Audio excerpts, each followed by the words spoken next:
New World Order, you underestimated the people. You took a gamble and you lost. Okay, we don't like this. Okay, well then we're going to do this. And that is just how it's going to be. Evidence brought to light that there is a corrupt officer, or that officer did shoot that kid on purpose. I don't care how I look, I don't care how I sound, I don't care what the beat is. I just care the message gets across.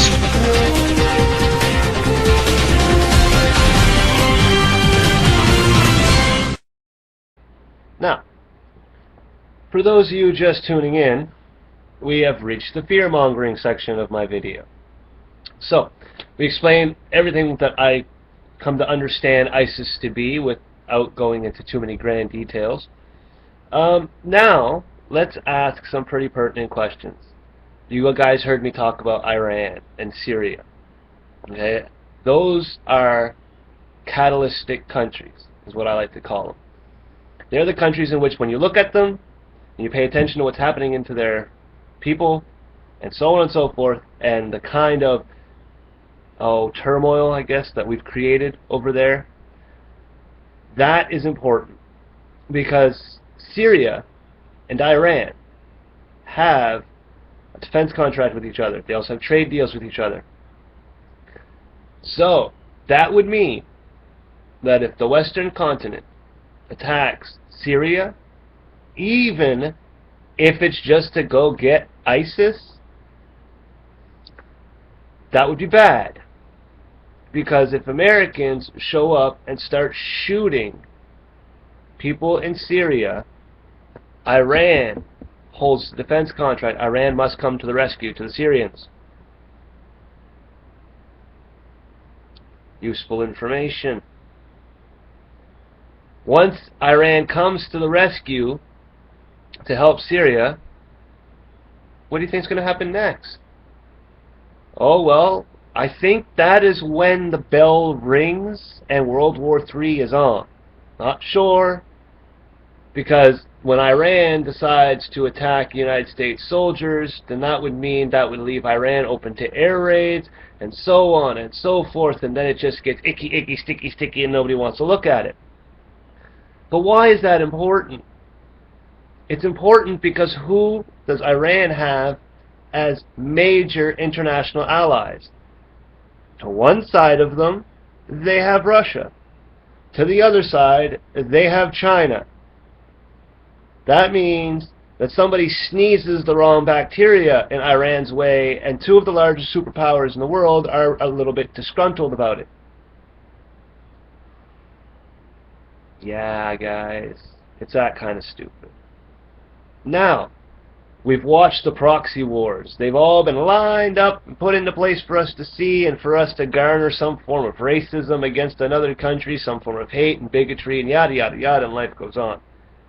Because the big show is coming.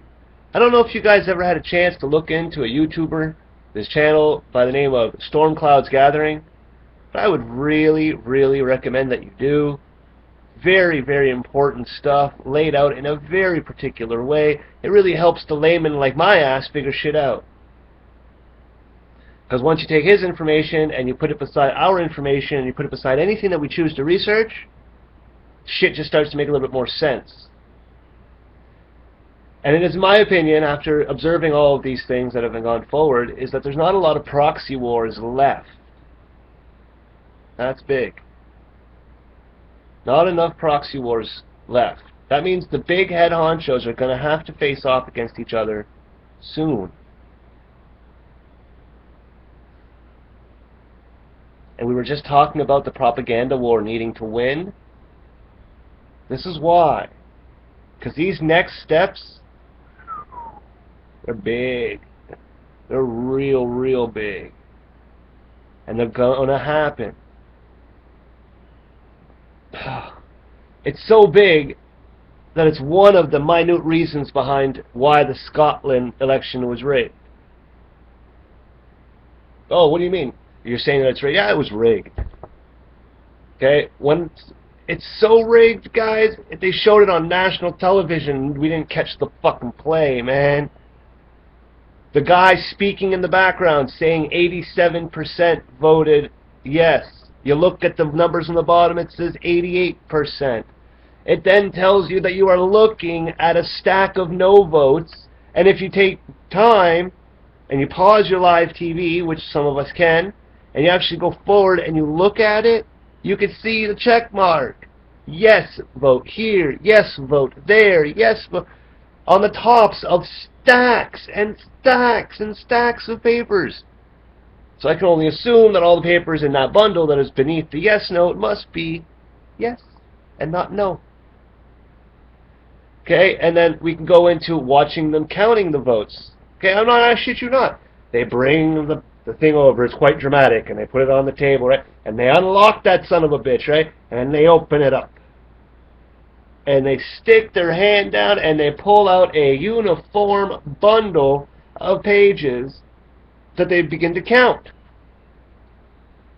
Well, Scotland, you guys have got some super fuck power somewhere, because that means that each and every one of you that used that one particular box folded your paper the exact same way as the person before them and as the person that's going to come up after them. And not only is that your superpower, the superpower goes even further, so that when you casted your ballot in, it floated ever so gently to the bottom, and then the one above floated ever so gently to the top, and so on and so forth. Which means that you guys stacked a perfect pile of votes. Because I'm going to tell you the truth about something. I've held votes for many things in my life. Very trivial things. But it's important to hold a vote and to see what shit looks like. Do you know what it looks like when you open a ballot box? There's no mountains of perfectly stacked paper, ladies and gentlemen. It's all over the goddamn place. And you're pulling votes out by the handful. And you're counting them at a few at a time. And that's just how that shit works.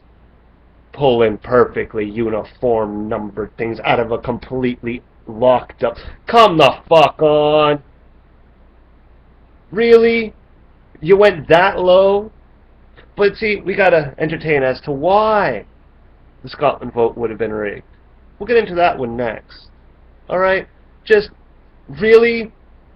The Scottish superpower prevails, and they stack perfect votes. And apparently, only the no people have this power.